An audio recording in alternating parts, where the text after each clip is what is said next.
What is going on, Wolfpack Nation? Welcome to our NC State versus Clemson preview, y'all. Again, we're going to be breaking down and discussing this huge game coming up here for NC State here this weekend, which may be a little bit of a surprise, that I added that third huge and maybe even that second huge because of how much Vegas likes Clemson for this game. I mean, last time I saw, I think NC State was over a 20-point underdog, which I mean is pretty substantial to say the least. Yeah, considering 3 weeks ago it was a touchdown.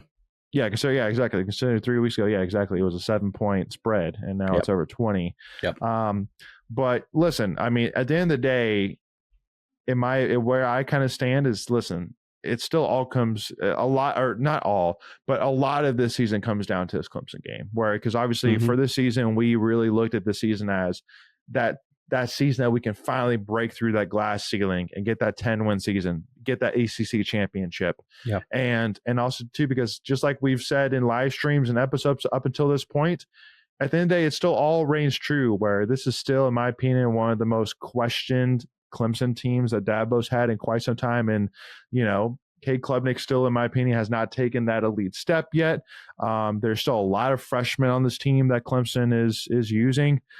Defense is very good, yes, but they don't have Brett Venables calling the defense for Clemson anymore. And there's definitely been a step back in the defensive production ever since Brett Venables has left Clemson. That's not a bias. That's just fact. At the end of the day, there's no doubt that ever since Brett Venables left Clemson's taking a step back. That's not necessarily all the reason why, but that's definitely part of the reason why. I mean, would you agree with me, Greg? Listen, it's been what now, 2 or 3 seasons without Brent Venables? Yeah, it's a noticeable difference, no doubt about it. Yeah, all those championship pedigree coaches, Tony Elliott, Brett Lashley, Venables, they've all moved on to other gigs, and they did bring in Riley last year on the offensive coordinator.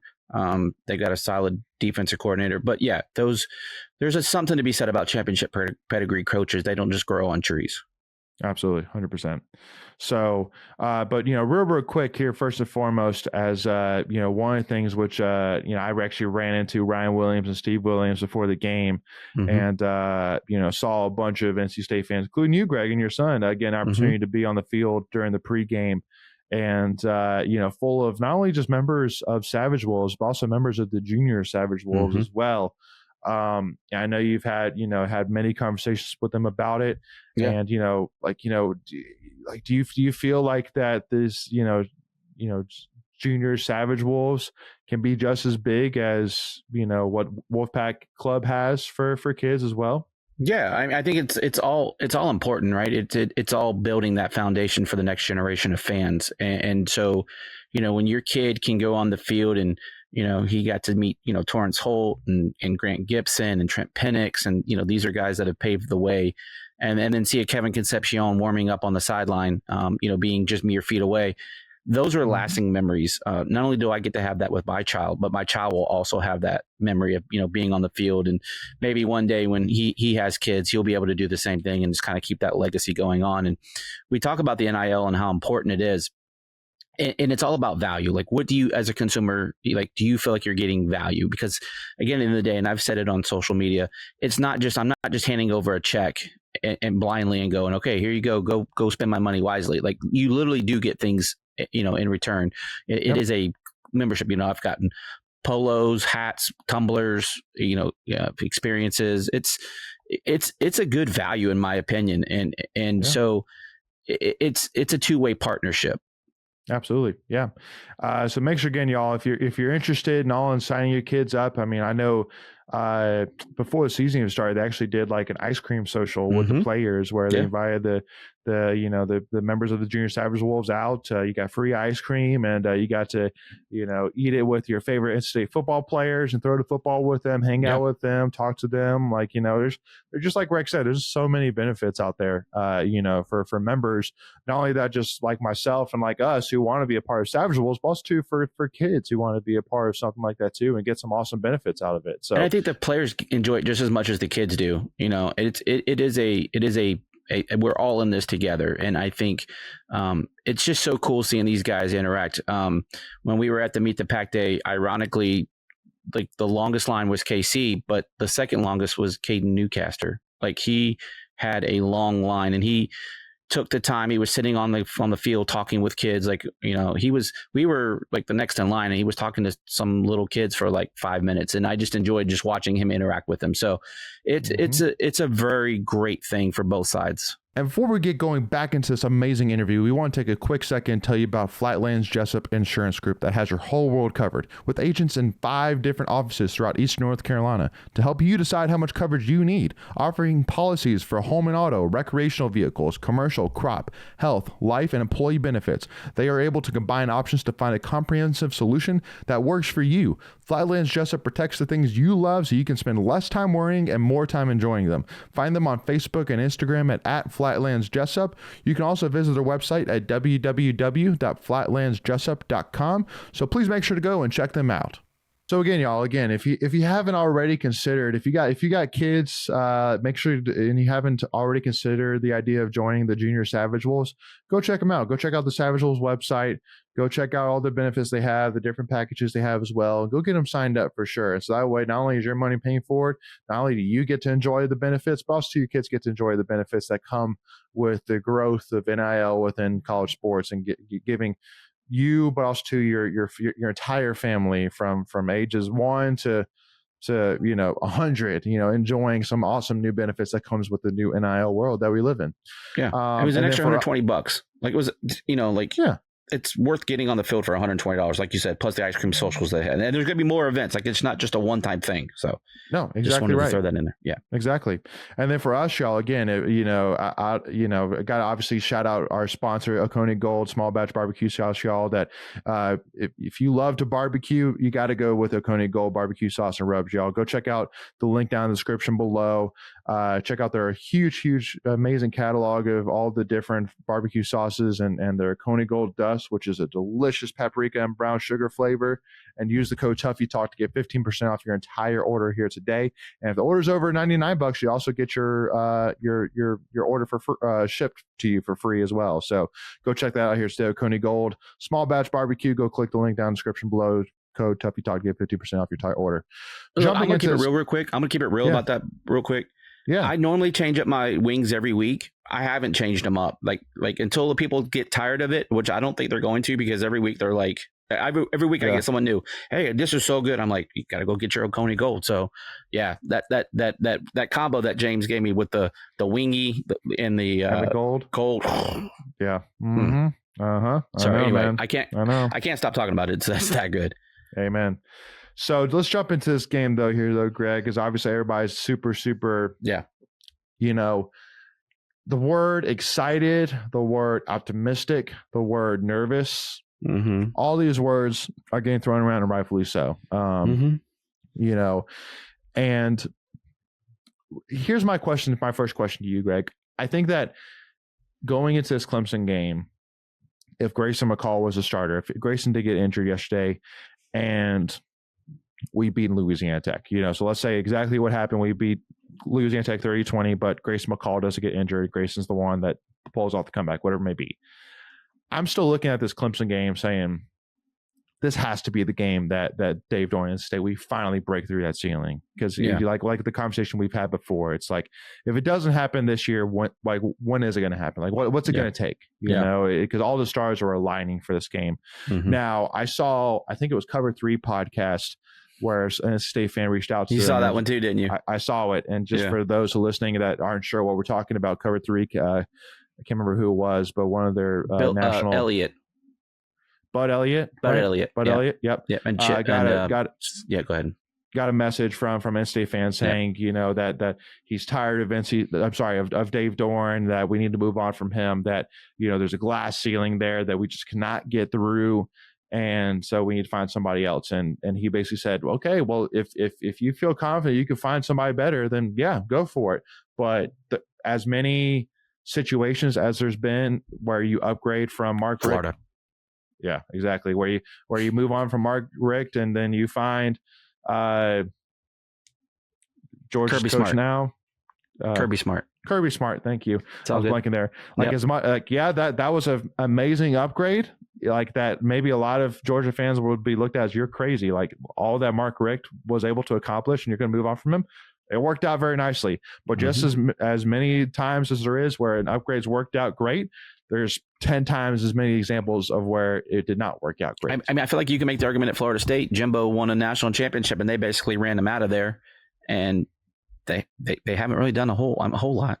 Yeah, which I mean, obviously looking at, if you look at the whole picture, if you back away, look at the whole picture, you're like, okay, maybe Jimbo Fisher, maybe Jameis Winston really was that good, because ever since Jameis, because ever since then, Jimbo really hasn't been able to do much of anything. He's getting paid a lot of money to sit at home right now. So but exactly, I mean, it's just you want more, but at the end of the day, what Dave Doeren's been able to accomplish here is a lot. But I'm also in agreement as well that, listen, at the end of the day, we got to break through. We got to get the ACC championship. And with as much money as there has been involved, with as much as you had returning in Kevin Concepcion, bringing Davin Van back, with you making Tony Gibson one of the highest paid defensive coordinators in the country.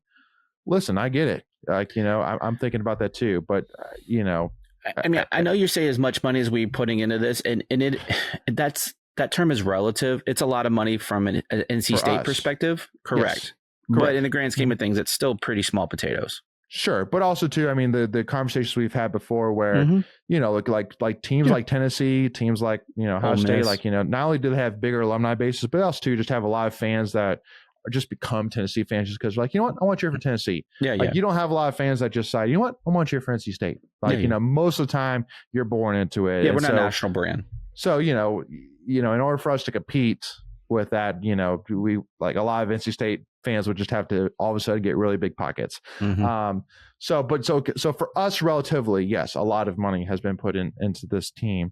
And so here's my thing, Greg, is does the CJ Bailey now coming in kind of give Doeren a little bit of a, well, I mean, because now you look at Doeren saying, well, do you really want to fire him when you have CJ Bailey, Noah Rogers, Kendrick Raphael, all these really young guys looking really, really good, and knowing that if you fire Doeren, there's a more likely chance that those guys are not going to be on the state team that next year?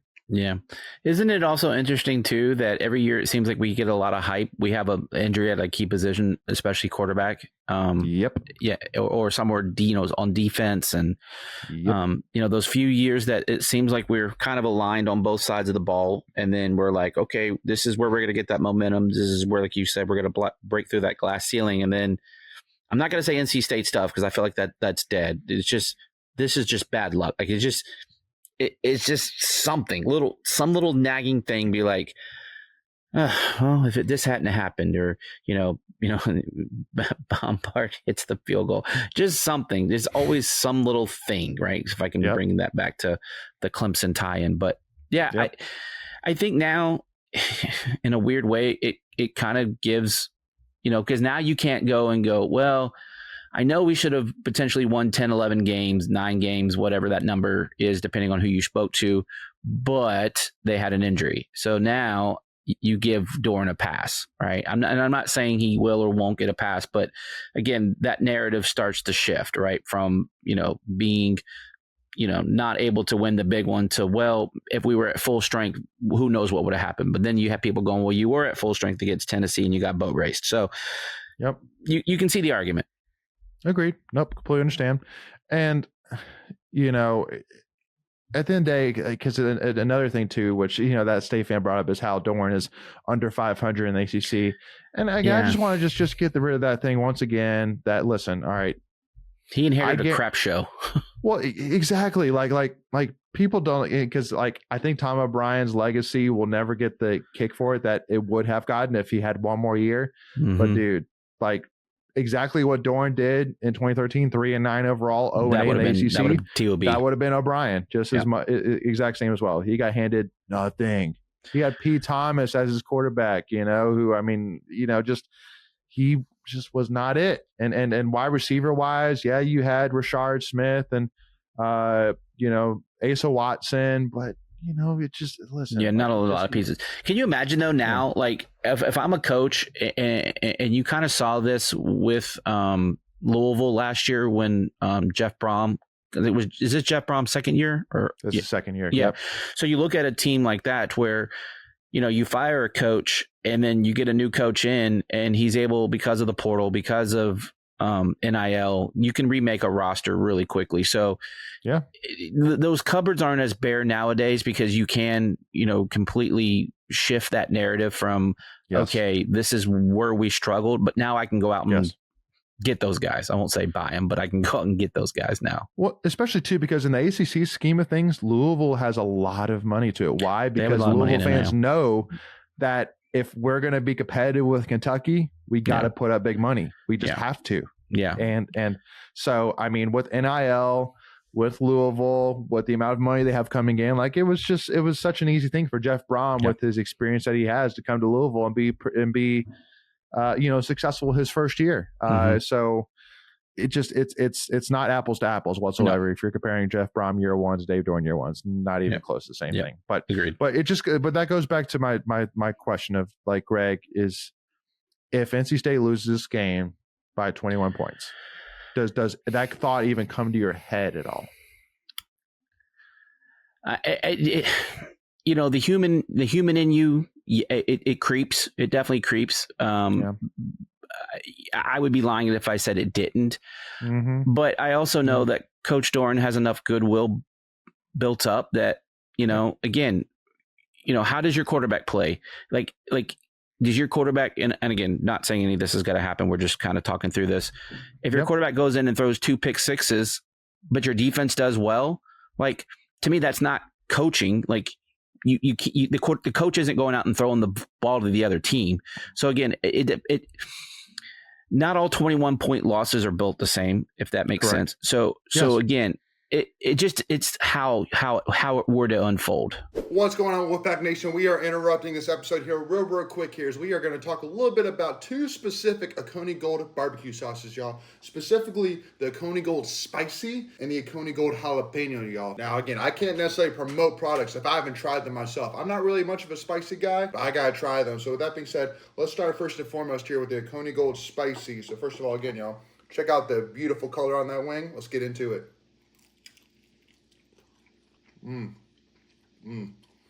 That's good. Not overly spicy. Definitely got some kick to it, though, for sure. You still definitely taste that brown sugar. There's definitely a little bit of that heat in there. Again, I'm not much of a spicy guy. A little bit of spice, but not overbearing for sure. Very, very delicious, even still. Getting that sweet and that spicy. Now let's move on to the jalapeno, y'all. So this one has more of that mustard flavor, but also still with that spice, specifically that jalapeno flavor. Again, not a huge spice guy, but really, really good. Yeah. Even though they may seem similar, 2 completely different pieces, because you got the brown sugar base versus the mustard base, and jalapeno versus spicy. They're both very, very delicious, not overbearing whatsoever. So again, y'all, make sure to go and click down the link below. Use that Oconee Gold website link, and make sure to use that code Tuffy Talk to get 15% off your entire order, y'all. And if your order is over $99, you also get free shipping as well. They got a huge variety of flavors, rubs, merchandise, you name it. So go check it out here today and try it for yourself. Go Pack, y'all. Well, especially, I mean, like that Tennessee game, I'm still going to sit here and say, first and foremost, then that Tennessee team could, by the end of the season, be a top 5 overall team in the country. Easily. They're especially seeing what Georgia just did last weekend, struggling against Kentucky. Like, any weekend. Yeah. Yep. And I mean, again, the fact that literally Tennessee was up on Kent State 63-0 at halftime, like that's just insane. But also too, because again, like one bad mistake by Grayson McCall, completely changed that game. Snowballed it. I mean, and again, it went down the hill, and Tennessee just ran with it. But and conversely, go ahead. I'm sorry. Go ahead. No, and conversely, we saw that happen to Louisiana Tech on Saturday. Yeah, we're down, 17-6 at the halftime. They come out and they throw the pick 6. We're down 4, and then it was basically done after that. We scored on all but one possession in the second half, and we ran the clock out in the fourth quarter, and we could have scored on that drive. Well, and that was my other thing too, is like with the Louisiana Tech game, is that that on that first drive, Tim McKay, I mean, again, I'm not necessarily saying, any of this is all his fault or whatever it may be, but just, listen, you're graduate students, You can't have dumb personal foul and sportsmanlike conduct penalties, man. You can't do it. Yeah. Especially in a game as big as Louisiana Tech was. And so, I mean, because remember on that play where he got the 15-yard penalty, Grayson threw a beautiful corner ball to, I believe, Wesley Grimes. Yeah, Grimes. And so if if we didn't have that sportsmanlike conduct penalty, and we go down and score a touchdown, then that game was completely different. Yeah, that was essentially like a 35, 40-yard penalty. Yeah. Because it wiped out, like, I think it was like a 20-yard gain, and then it was like a 15-yard penalty. So exactly. Yeah. And then that you didn't recover from that on that drive. But kind of moving to your point being that, not all 21 points lost are the same. Yeah. If State comes out against Clemson and it's completely flat, just doesn't seem ready to play, then I'm having a live issue, because there is no reason why every single player on this team is not playing 150% against Clemson, like ready to go from the drop. Again, the season is not over. Like if you go beat Clemson in Death Valley, that gives you your whole team confidence, right? Yeah. Number one, you're in the driver's seat for the ACC. That's a 2-game win, if that makes sense, because not only do you win the ACC game, but then you have a tiebreaker over Clemson if things get a little crazy. So now you have wiggle room with Clemson. Clemson still has some games on their schedule to where they're not in what's the word I'm looking for? It's not inconceivable to think that they don't lose another game or so, and so you need every little bit of edge when it comes to the rest of the season. Yeah, absolutely. No, you 100% do. And again, I'm super bullish on that. I think that if we know Doran well enough, if we know the culture he has built, that's what we're going to see. Yeah. Against Clemson here on Saturday. So give me the over under on trick plays. I'm going to set it at 2. And that's my other thing too, is like, we got to punch him in the mouth early. Like it just, there's never, right? What's that? Be creative. Exactly. But also too, like, listen, use the fact that it's obvious that CJ just has a chemistry level that just Grayson just hasn't had up until this point for whatever reason, with Noah Rogers, with Wesley Grimes, with Dakari Collins. Use that to your advantage. But okay, now guess what? I don't have to be so reliant on KC, because that Clemson is going to be focusing and zeroing in on KC for this game. That has got to be point number 1 for Clemson defense is, where is KC on the field? So use that to your advantage. Yeah. And go to Noah Rogers, go to these other guys. Go ahead. Yeah, and I honestly, I don't know what to expect from Clemson, and that's as weird as it says, right? Because the first game they got handled very well on a neutral field by Georgia, and then they went into the woodshed with App State and beat them by 40? Was it like 60-20 or something, like 60-21? That was some ridiculous thing. Smoked them. Yeah. So, what team are you going to get from Clemson? Obviously, you need to stop Maffa. And Wesco is their best receiver, who's a freshman. That's clear that's Klubnik's favorite target to this point.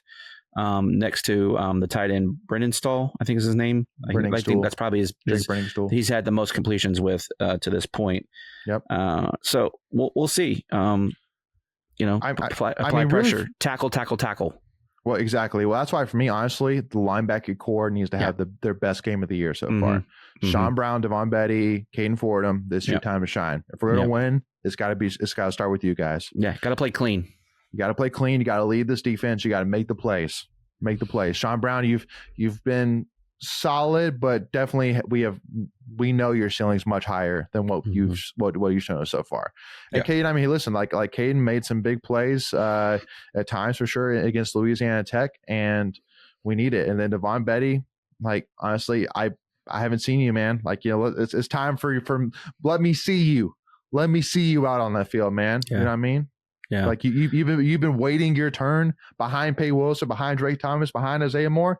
Now's your time, man. Step it out. Let's go. I'm ready I definitely need to hear someone else's name besides Devin Van. That's a dude that showed up and has been responsible for 14 points in the last 2 weeks. Absolutely. His pressures have led to pick sixes. I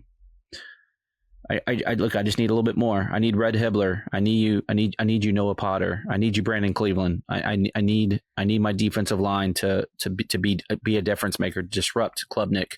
Yep. And then, like I said, tackle Maffa. He's averaging almost 7 yards a carry. You can't let him run loose and make make easy work for Klubnik on short down plays to keep moving the sticks. You got to make Klubnik uncomfortable. So keep him offset the whole game. Yep, absolutely. And I mean, like looking at the PFF grades for the defense against Louisiana Tech, Caden Fordham was actually the highest rated player, had an almost 90 grade from PFF, which is elite for sure. Yeah. So love to see that. But then if I look for the other linebackers here, Sean Brown had a 62.3 grade and Devon Betty had a 58.8 grade, which is not great, not good. So yeah, especially when you know that their talent is better than that. Well, and again, their experience too, as well. Yeah. Like it's like, I mean, especially Devon Betty. I mean, who's had a lot. He has a lot of games under his belt. So, again, I look at that saying, all right, it's time. Let's go. It's ready to rock and roll. This is your time to shine.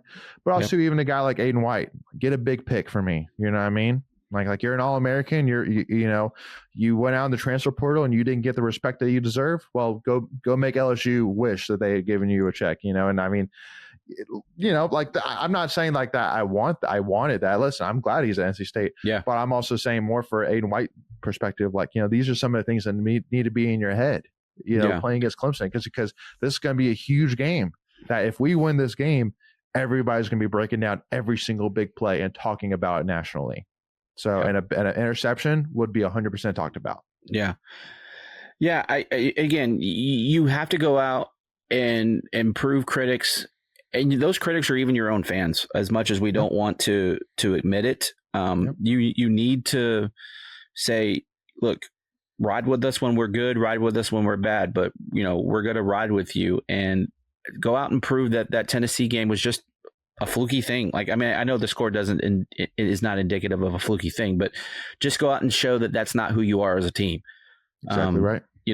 And I think this can go a long way to shutting up some of the naysayers out there. If you go out, even if you go out and play a close game, I mean, again, you're a 20.5 point dog. Go out there and prove everyone wrong. There's no thing as a moral victory, but it's about building confidence. It's about building the next step to the next game, just getting better week by week. And if you go out and lose by 21 points, I don't think you can even say you got better this week. Yeah, if we can use an old Gottfried term, we got better this week. That's right. And then the last thing I'll say about the defense for this part, and then we'll jump into part two where we kind of talk a little bit more about CJ, talk a little bit more on the offensive side, and then a little bit of predictions as well. The last thing I'll say is, I mean, I'm really hoping and expecting a masterclass game plan by Tony Gibson for this game. That in the offseason he had to watch a little bit of Clemson game, knowing how big this game was. And you faced him last year. I mean, this is the other thing we haven't even talked about yet. We've won 2 of the last 3. Right. Again, those 2 victories being in Raleigh, and so we're due for I think we haven't won in 22 years. I think we talked about that in our preseason in Death preview. Valley. Yeah. And then, something that I read today is, it's been 14 years since a true freshman has gone into Death Valley and won a game. And that was Tyrod Taylor with Virginia Tech. Wow. So again, you can do some things that haven't been done in a while with regards to Death Valley from a state perspective. Amen. So again, y'all, if you haven't already, make sure you hit that subscribe button. Y'all hit that notification bell so you're notified whenever we release any of our new content here coming out here later this week. And make sure to go and check out that link down in the description below. Check out Coney Gold. Use that code Tuffy Talk to get 15% off your entire order, y'all. So go take advantage of that and get yours here today, y'all. And if you love NC State and if you really want to help support us, hit that like button as well and give us a follow. Tuffy Talk Now on Twitter, Instagram, and TikTok, y'all. But with that being said, let's go beat Clemson, and we'll see y'all for part 2. Go Pack.